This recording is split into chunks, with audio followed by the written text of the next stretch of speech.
What's the deal, y'all? We just got done watching the first two episodes of Asoka, and it was okay. It was just okay to me. A lot of people are already saying, "Oh my God, Dave Filoni have saved Star Wars, and Ahsoka is the best yada yada Star Wars show in years." Da da da da da da da. Da. I'm sorry. The first two episodes of Ahsoka has not surpassed the first two episodes of Mandalorian for me. I'm sorry, that still hasn't happened. The first episode was very slow. The pacing was odd. The camera, it felt like they stayed too long on certain scenes that just didn't. You really didn't need to see it. You know what I'm saying? Like, it's not like they were doing anything. It's like they want to spend a whole minute on Ahsoka looking at this thing, but all it is a thing to help you open the thing to get to the thing you want. Like, it's not even really important. It's just like a lock that you're not even going to really care about in 3 seconds. But you know what I'm saying? They were just spending long extended times on certain scenes that I felt like they should have passed. Rosie, she's Ahsoka, the actress for Ahsoka, is doing a wonderful job. I just feel like she's being too stoic. And what I mean, why I say that is because Ahsoka is not a Jedi, and that's one thing that's bothering me is that they keep calling her a Jedi, and she's not a Jedi. She was trained as one, but she left before her training was complete. She is not a Jedi. She is a Gray. And at what point do they call her that, or do they use that, or do she say, "I'm not a Jedi"? That's something that I was waiting on, but we haven't gotten. I'm tired of everybody getting stabbed with lightsabers and living. Like, at this point, it doesn't make sense. Like, you telling me something that carves through metal like butter, a human can just take, and this is not even the first time they did this in the Kenobi show with the Inquisitor. Heck, Reva should still be alive. Sabine Wren, who's not really that developed in the Force. And then another thing that I don't like is how they give you the angle of, oh, they stabbed her in the chest, like in a vital area. You can see it, but then at the healing point, oh, it's just like, oh, you got hit in the side. And that's like, that's not what happened. If you're going to do it like that, shoot it like that. Or it's just going to look inconsistent to me. I have no problem with the lightsaber fights. They actually look like lightsaber fights in here. One thing that I do have a problem is that so far, as we noticed, that the men have nothing to do in the show at all. And hopefully we get to visit Kanan's grave and pay our respects to him. But for instance, the male Jedi Master does absolutely nothing in here. He kills another officer at a place that they're trying to break somebody out of prison at, but he really does nothing. The apprentice is doing all the work, and it's weird because it's like the apprentice has an apprentice, and that's really not making sense to me. Either they're an inquisitor who was tasked with getting missions and jobs done with this apprentice of the dark side. But it doesn't make sense for this inquisitor just to be running around and taking orders from her, and a Padawan, which is crazy to me. Maybe I explain to me why that's a thing, because I do not understand why that's happening. As far as the fight, yeah, the Inquisitor had a good fighting scenes and things of that nature. We can tell how strong Ahsoka is with the Force. She can avoid and deflect lightsabers and things of that nature without even looking. So I'm trying to understand the master and the apprentice more. From the looks of it, it looks like, well, he's obviously trained in the Jedi ways and went dark, but it looks like she's trained in the Jedi ways and possibly the dark ways, which makes me wonder,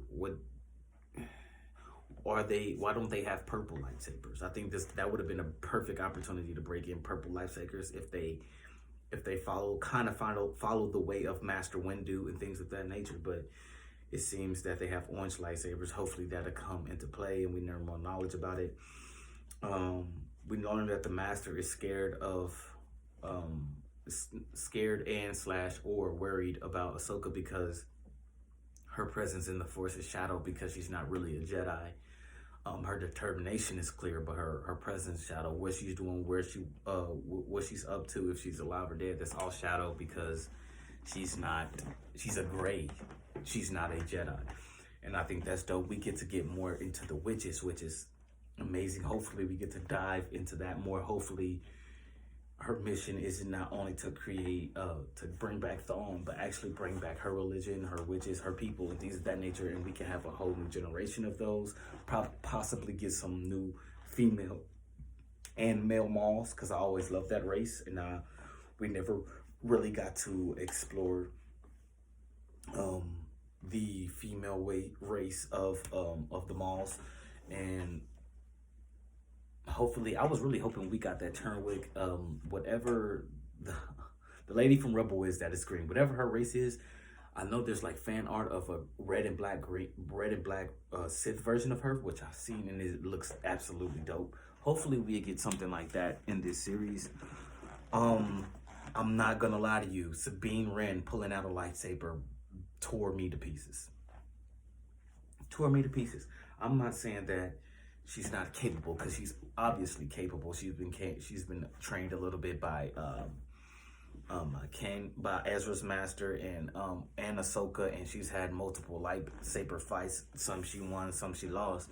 But I felt like you didn't go to your go-to. You didn't reach out and grab the strongest thing you could grab, which is, first of all, I would have went out there OP. And what I mean by that is, you have armor, you know, the flex lightsabers. Put it on. It's like, I don't like it that it's giving the feeling that she's sacrificing one for the other. I didn't like that. I didn't like that it felt like she was giving up the Mandalorian armor and the weapons and the way to be a Jedi, when there is no clear-cut way to be a Jedi at all. I'm sorry. Since the Jedi Order has fallen, there's not a clear way. That can't nobody tell me this is how you be a Jedi. Not even Luke, apparently, because we know what happens in the future. So I felt like the way that Din Djarin was setting Baby Yoda up to be the first, to be the head of the Mudhorn clan and be one of the newest futurist Mandalorian / Jedi. That is what Sabine Wren should be for the women. And I think that's just a dangerous combo. If you think about it, like, you have the armor and the skills of an assassin of one of the most dangerous things to a Jedi, but also having the skills of a Jedi. I think that just takes you to a new level. And the way that everything is set up, I think we might go see Bo-Katan. I can see us stopping off to see Bo-Katan, to see what's going on over there. Hopefully, I don't even know what's going on them. Hopefully we get some insight to that, of what's going on. If is Bo-Katan leading the new Mandalorians, or all the clans one clan, or all the clans at peace? Did they get Mandalore back? We don't know. We don't really know. So hopefully we get some clarification on that. But yeah, I'm still out. I'm in the middle on these first 2 episodes. I'm not here to say, I'm not ready to say that Ahsoka's TV show has done more for the Star Wars universe than Mandalorian have. I can't say that. Not yet. They gave us Baby Yoda. I'm sorry. They gave us Bo-Katan. They gave us all these different places to travel and things of that nature that we haven't seen in a long time. Like the ice planet with all the spiders. Like, it felt like Star Wars. And to me, this doesn't really feel like Star Wars yet. Maybe when we start traveling more and really going out to space and really getting into the mission of what we're trying to accomplish, maybe it'll feel that way. But for me, it just feels like we're following, like, it feels like a reunion episode, mainly for the first one. And then the second episode, to me, is like a coming of, not a coming of age, but a morally growing thing, where it's like, okay, Ahsoka realizes she needs an apprentice, and the apprentice realizes she needs Ahsoka. I'm still upset it took her even if you can live through a lightsaber attack, but for it not to only take 2 days. 2 days. At least Finn was in a whole bacta tank for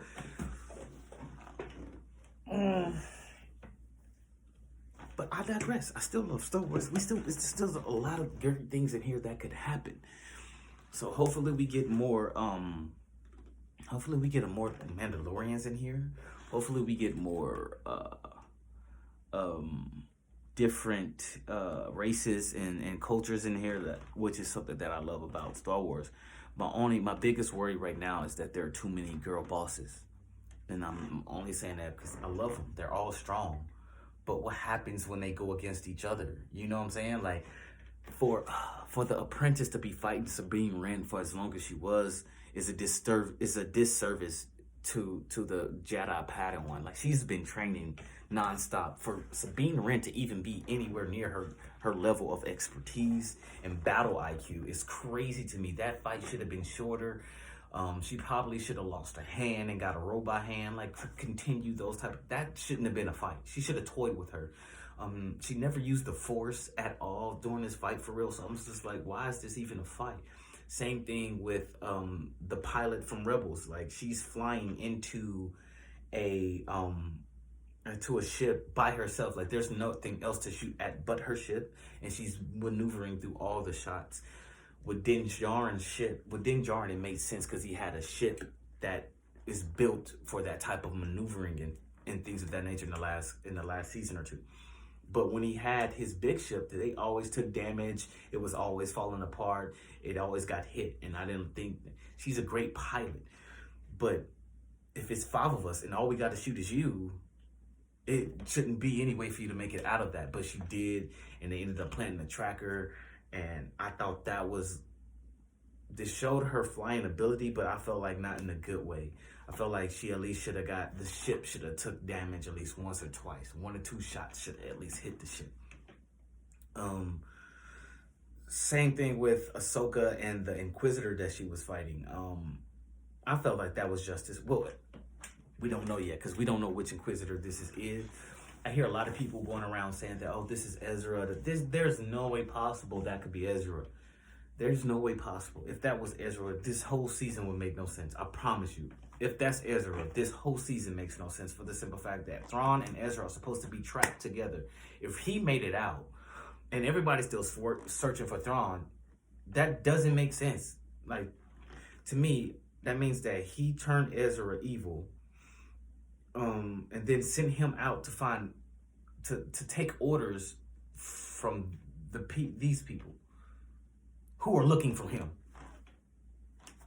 Why doesn't he just tell them, hey, yo, I'm here on orders of Thrawn. This is what we need to do. That's what I'm saying. So that I believe that theory is not true at all. I don't think it will be well for the story. But let me know what y'all think about the first 2 episodes of Asoka. I felt like the pacing was horrible. I felt like they had great action scenes. I felt like the acting was okay. Actually, I did not like the actor that played the pilot. I don't know, for some reason she didn't have the hair. She didn't have her essence. To me, y'all can let me know. But to me, she didn't carry the. Hera's kind of like, she's kind of like a Iceman, kind of like a Top Gun type of character. You know what I'm saying? Like, creative, like fly girl type of off the whim type of thing. She didn't give me that type of energy. She gave me a type of whimsical, give knowledge, call you out when you're wrong type of vibe. And I'm like, yeah, keep the call you out where you're wrong type of vibe, but where's the free fly girl type of energy that she has? Maybe that's something that she changed since her man died. But maybe we could talk about it. Y'all get in here, tell me the things you liked and tell me the things you didn't like about this series so far, and we gonna chop it up.